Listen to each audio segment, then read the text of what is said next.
Selamat pagi. Sila tekan butang loceng dan subscribe di bawah bagi mengikuti video-video yang seterusnya. Assalamualaikum. Hai, selamat pagi murid-murid. Jadi hari ini saya Cikgu Adlawati binti Abdullah ingin mengajarkan kamu tentang tajuk sifat cahaya bagi sains tahun 4. Okey, standard kandungan yang akan kita pelajari pada hari ini adalah 5.1.1 menyatakan cahaya bergerak lurus dengan menjalankan aktiviti. Kedua, 5.1.2 membanding dan membezakan bayang-bayang yang terhasil apabila cahaya dihalang oleh objek duduk sinar, lut cahaya dan legap dengan menjalankan aktiviti.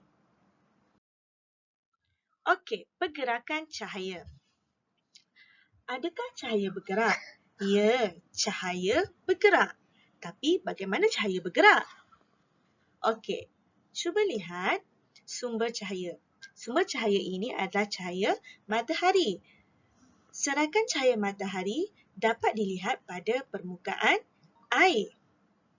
Okey, begitu juga dengan lampu kereta. Cahaya daripada lampu kereta kelihatan di hadapan kereta di atas jalan raya. Jadi, cahaya kelihatan bergerak dari sumber cahaya dalam garis lurus. Cuba lihat anak panah cikgu. Jadi, cahaya bergerak lurus. Begitu juga dengan cahaya lampu kereta. Cahaya bergerak ke hadapan, iaitu bermakna cahaya bergerak lurus. Okey, baiklah. Mari kita lihat eksperimen cahaya bergerak lurus. Okey, cuba kita lihat pada situasi 1. Kita ada mentol dan 3 cardboard berlubang yang ditandakan dengan A, B dan C. Kita letakkan ketiga-tiga cardboard ini secara lurus.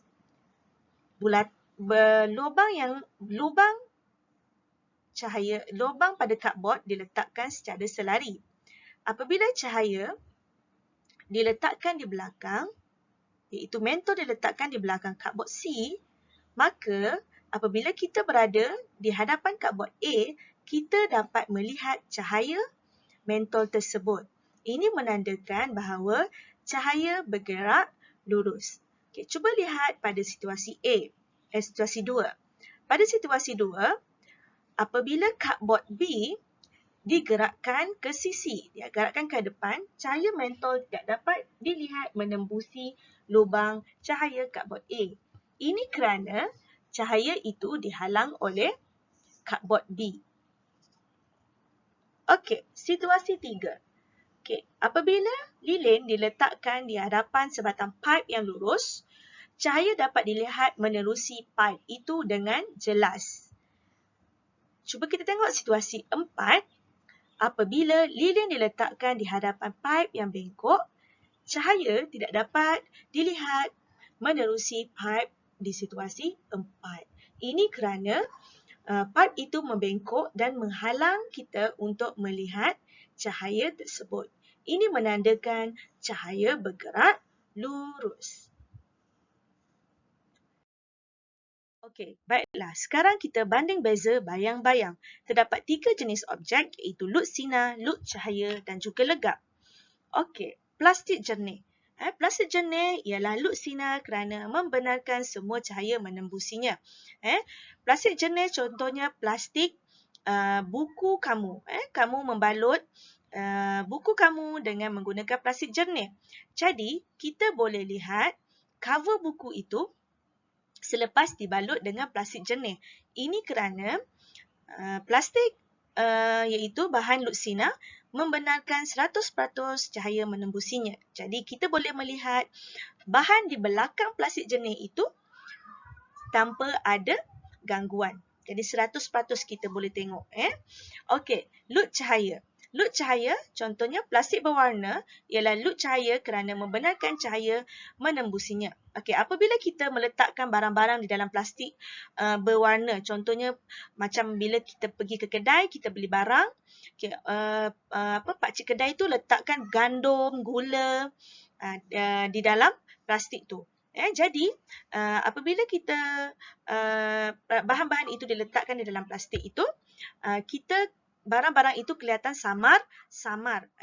Jadi kita kurang dapat melihat barang apa di dalam itu. Ini kerana cahaya membenarkan sebahagian sahaja menembusinya. Antara contoh lain adalah tingkap nakul. Kita melihat bayang-bayang di belakang tingkap nakul itu secara samar, kurang jelas. Okey, legap. Contoh legap ialah kad manila. Kad manila ialah legap kerana tidak membenarkan cahaya menembusinya. Sebagai contoh, apabila kad manila diletakkan di hadapan sesuatu benda, contohnya pensel. Kita letakkan pensel di belakang kad manila. Jadi kita tidak dapat melihat pensel itu. Ini kerana cahaya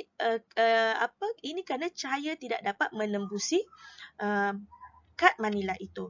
Jadi kita tidak dapat melihat apa-apa di belakang kad manila. Okey? Okey, baiklah. Sebagai tugasan pada hari ini, cikgu mahu kamu membina satu peta item bertajuk jenis objek.